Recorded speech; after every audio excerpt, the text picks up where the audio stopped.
This evening in the Gospel, we're starting on chapter 20. Oh, Gunga says she can't hear. Durga. Can everyone else hear?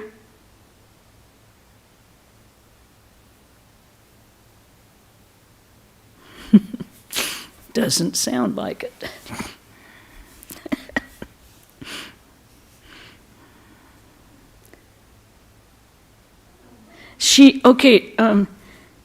They can hear each other, but not me.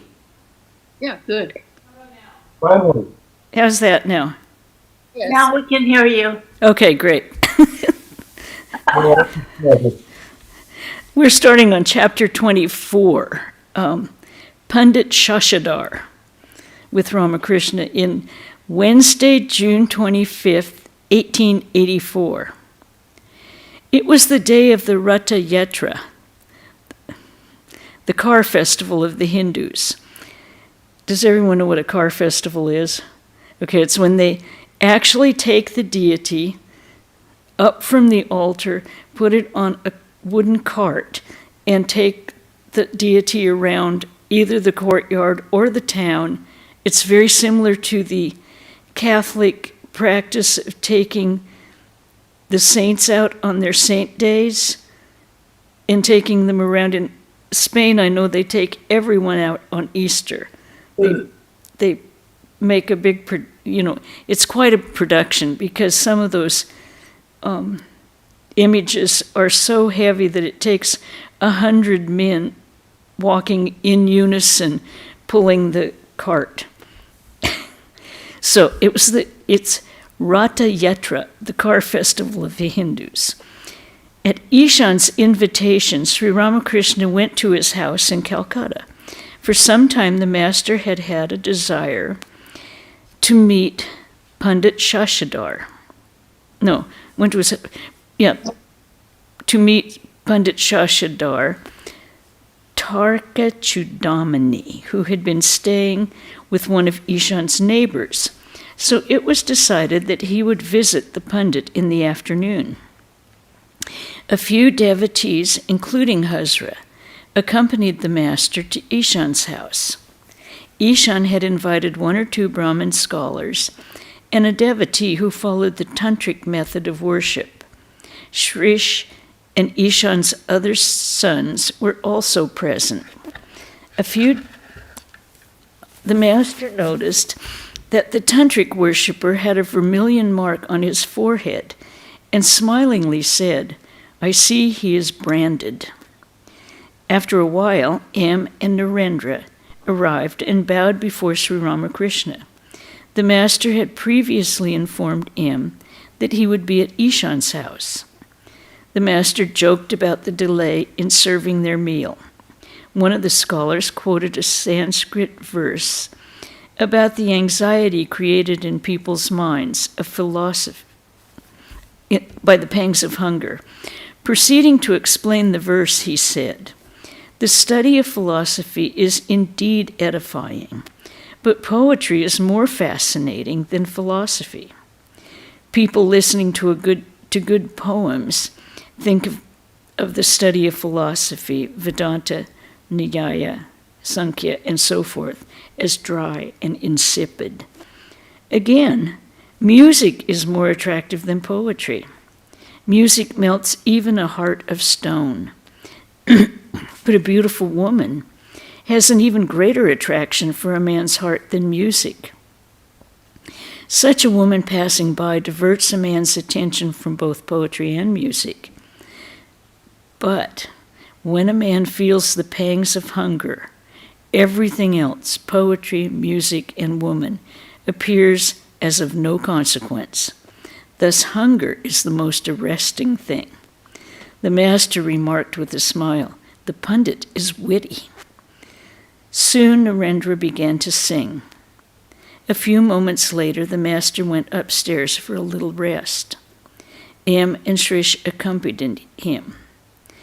M introduced Shrish to the master, saying, "He is a scholar and a man of peaceful nature.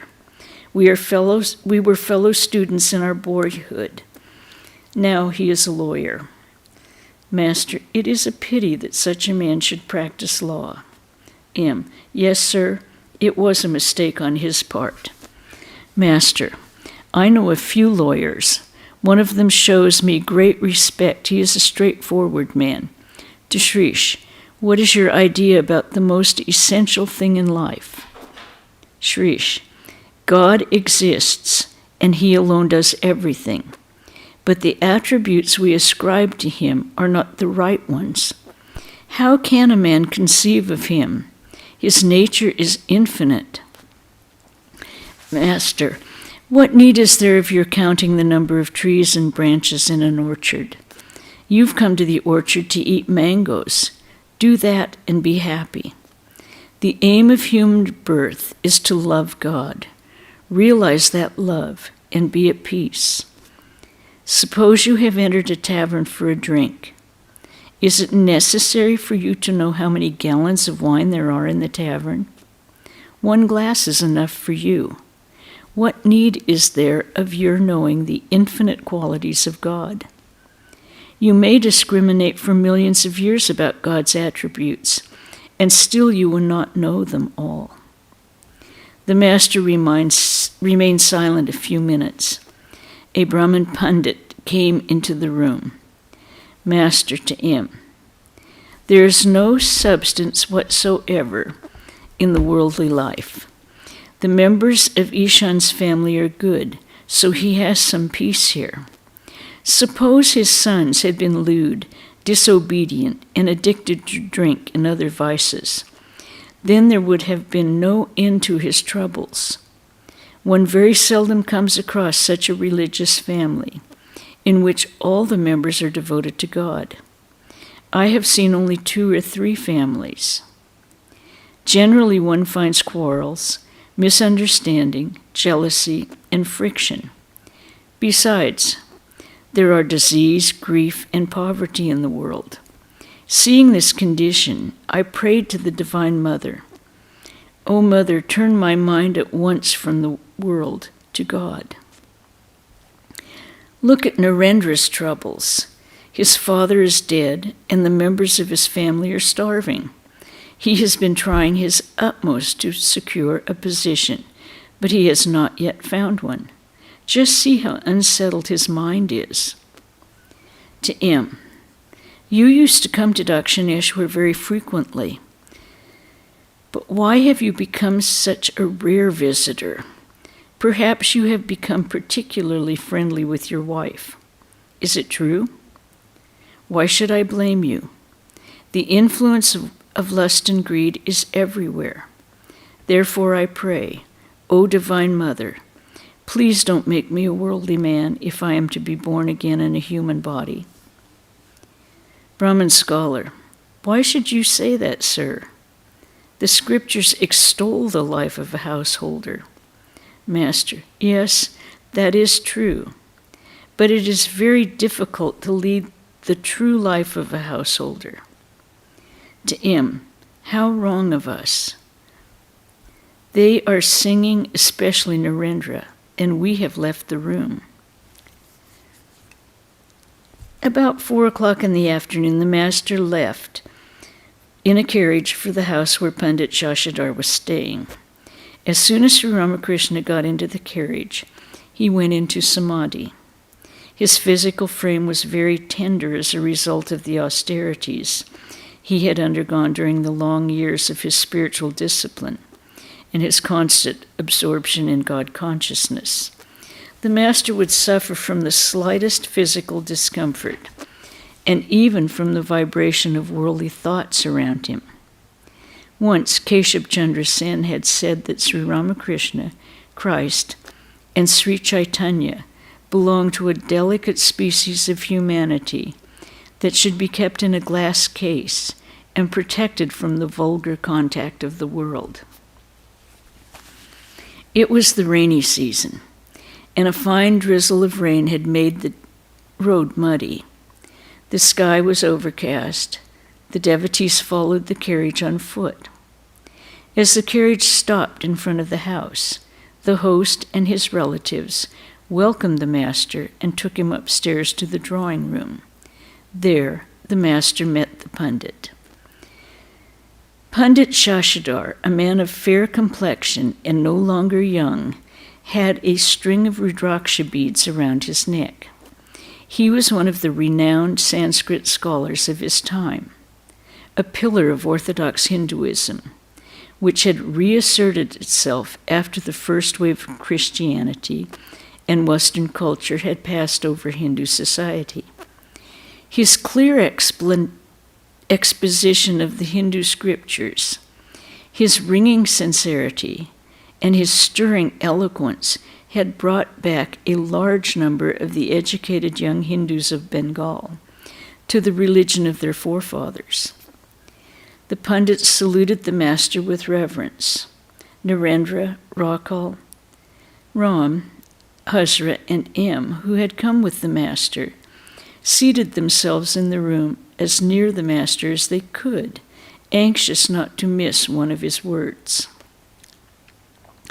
At the sight of the Pandit, the master again went into samadhi. After a while, still remaining in that state, he looked at the Pandit and said with a smile, "Very well, very well." Then addressing the Pandit, the master said, "Tell me how you give lectures." Pandit, "Sir, I try to explain the teachings of the Hindu scriptures."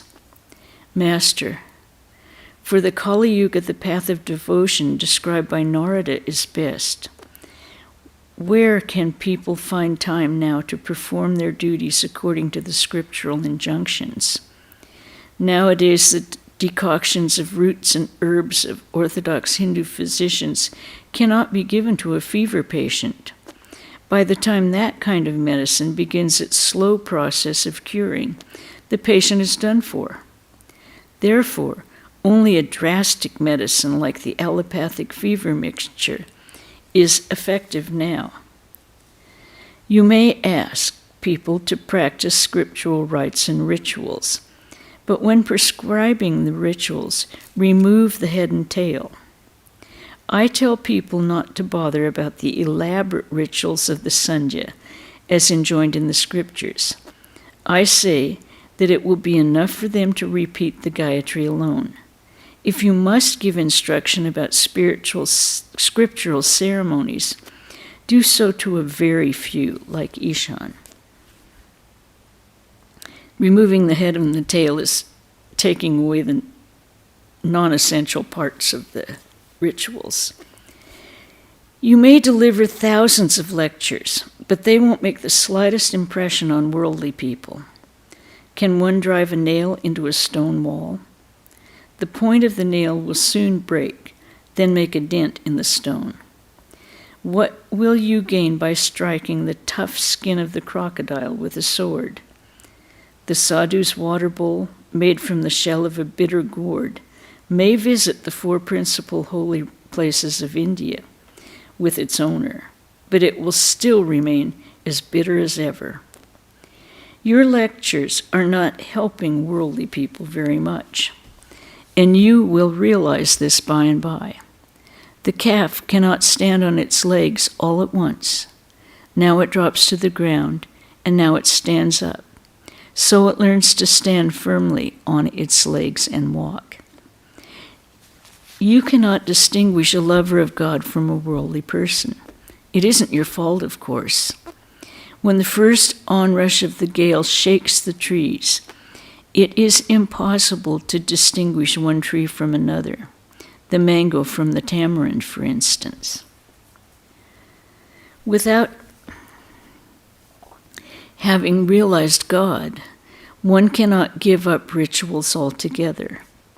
How long should one practice the Sandhya and other forms of ritualistic worship?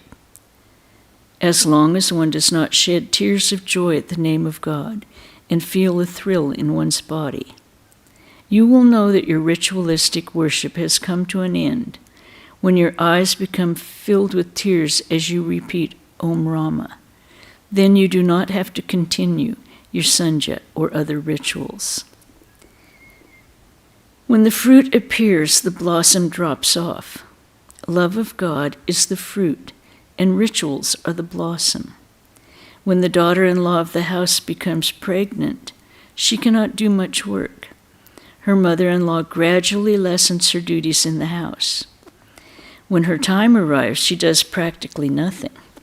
After the child is born, her only work is to play with it. She doesn't do any household duties at all. The Sandhya merges in the Gayatri in Om, and Om in Samadhi. It is like the sound of a bell. Tam. The yogi, by following on the trail of the sound Om, gradually merges himself in the Supreme Brahman. His Sandhya and other ritualistic duties disappear in Samadhi. Thus the duties of the jnani come to an end. As the Master talked of Samadhi, he himself went into that state. His face radiated a heavenly light. Bereft of outer consciousness, he could not utter another word. His gaze was indrawn and transfixed in communion with the Self. After a long time, the Master began to recognize the world around him and said like a child, "I shall have a drink of water." Whenever after Samadhi, the Master asked for a drink of water, his devotees knew that he was gradually becoming conscious of the outer world. Still lingering in the state of ecstasy, he said to the Divine Mother, "O Mother, the other day you showed me Pandit Ishwar Chandra Vidyasagar. Then I told you that I should like to see another Pandit, and so you have brought me here." Looking at the Pandit, he said, "My child, add a little more to your strength. Practice spiritual discipline a few days more. You have hardly set your foot on the tree, yet you expect to lay hold of a big cluster of fruit. But, of course, you are doing all this for the welfare of others." With these words, he bowed his head before the Pandit. The Master continued, "When I first heard about you, I inquired whether you were merely erudite or whether you had discrimination and renunciation. A Pandit who does not know how to discriminate between the real and the unreal is no Pandit at all. There's no harm in teaching others if the preacher has a commission from the Lord. Nobody can confound a preacher who teaches people after having received the command of God. Getting a ray of light from the goddess of learning, a man becomes so powerful that before him big scholars seem mere earthworms. When the lamp is lighted, the moths come in swarms. They don't have to be invited. In the same way, the preacher who has a commission from God need not invite people to hear him.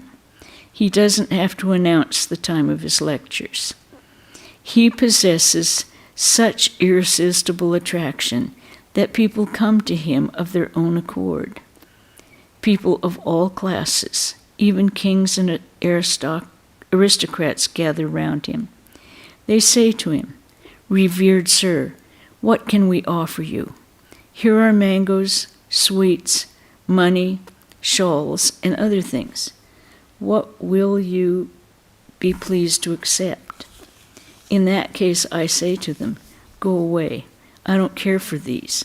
I don't want anything." Does the magnet say to the iron, "Come near me"? That is not necessary, because the attraction of the magnet, the iron rushes to it. So, such a preacher may not be a scholarly person, but don't conclude from that he has any lack of wisdom. Does book learning make one wise? He who has a commission from God never runs short of wisdom. That wisdom comes from God, It is inexhaustible. At Kamarpukur, I have seen people measuring grain. It lies in a heap. One man keeps pushing grain from the heap toward another man. It is the same with the preacher who has received a commission from God. As he teaches people, the Divine Mother herself supplies him with fresh knowledge from behind. That knowledge never comes to an end. Can a preacher ever lack knowledge? If but once he is favored with a benign glance from the Divine Mother. Therefore I ask you whether you have received any commission from God. Huzra: oh yes, he must have it. To the Pundit: isn't that true? Pundit: commission? No, sir, I am afraid I haven't received any such things. Host: he may not have received the commission, but he preaches from a sense of duty. Master: what will a man accomplish by mere lecture without the commission from God? Once a Brahmo preacher said in the course of his sermon, "Friends, how much I used to drink," and so on. Hearing this, the people began to whisper among themselves, "What is this fool saying?" He shows that preaching cannot bring a good result unless it comes from a good man. A high government official from Barisal once said to me, "Sir, if you begin the work of preaching, I, too, shall gird my loins." I told him the story of people's dirtying the bank of the Haldapukur and of its being stopped only when a constable, armed with authority from the government, put up a notice prohibiting it. So I say, a worthless man may talk his head off preaching, and yet he will produce no effect. But people will listen to him if he is armed with a badge of authority from God. One cannot teach others without the commission from God. A teacher of man must have great power. There's many a Hanuman Puri in Calcutta. He was a noted wrestler. It is with them that you have to wrestle, pointing to the people assembled there. These are mere sheep. Chaitanya Dev was an incarnation of God. How little is left of what he accomplished, not to speak of a lecturer who preaches without authority from God. What good will a lecturer do? Therefore I say to you, dive deep in God consciousness. Saying this, the master began to sing in an ecstasy of love for God. Dive deep, O mind, dive deep in the ocean of God's beauty. If you descend to the uttermost depths, there you will find the gem of love. The master continued, one does not die if one sinks in this ocean. This is the ocean of immortality. Once I said to Narendra, God is the ocean of bliss. Tell me if you want to plunge into it. Just imagine there is some syrup in a cup, and you have become a fly. Now tell me, where will you sit to sip the syrup? Narendra answered, I will sit on the edge of the cup and stretch my neck out to drink, because I am sure to die if I go far into the cup. Then I said to him, but my child, this is the ocean of Satchidananda. There is no fear of death in it. This is the ocean of immortality. Only ignorant people say that they should not have an excess of devotion and divine love. How foolish. Can there be any excess of divine love? To the Pundit, therefore I say to you, dive deep into the ocean of Satchidananda. Nothing will ever worry you if you but realize God. Then you will get his commission to teach people. There are innumerable pathways leading to the ocean of immortality. The essential thing is to reach the ocean. It doesn't matter which path you follow. Imagine that there is a reservoir containing the elixir of immortality. You will be immortal if a few drops of the elixir somehow gets into your mouth. You may get into the reservoir either by jumping into it or by being pushed into it from behind, or by slowly walking down the steps. The effect is one and the same. We will become immortal by tasting a drop of this elixir. Innumerable are the ways that lead to God. There are the paths of jnana, of karma, and of bhakti. If you are sincere, you will attain God in the end, whichever path you follow. Roughly speaking, there are three kinds of yoga: jnana yoga, karma yoga, and bhakti yoga. What is jnana yoga? The jnani seeks to realize Brahman. He discriminates, saying, not this, not this. He discriminates, saying, Brahman is real and the universe illusory. He discriminates between the real and the unreal. As he comes to the end of discrimination, he goes into samadhi and attains the knowledge of Brahman. What is karma yoga? Its aim is to fix one's mind on God by means of work. That is what you are teaching. It consists of breath control, concentration, meditation, and so on, done in a spirit of detachment. If a householder performs his duties in the world in a spirit of detachment, surrendering the results to God, and with devotion to God in his heart, he too may be said to practice karma yoga. Further, if a person performs worship, japa, and other forms of devotion, surrendering the results to God, he may be said to practice karma yoga. Attainment of God alone is the aim of karma yoga. What is bhakti yoga? It is to keep the mind on God by chanting his name and glories. For the Kali Yuga, the path of devotion is easiest. This is indeed the path for this age.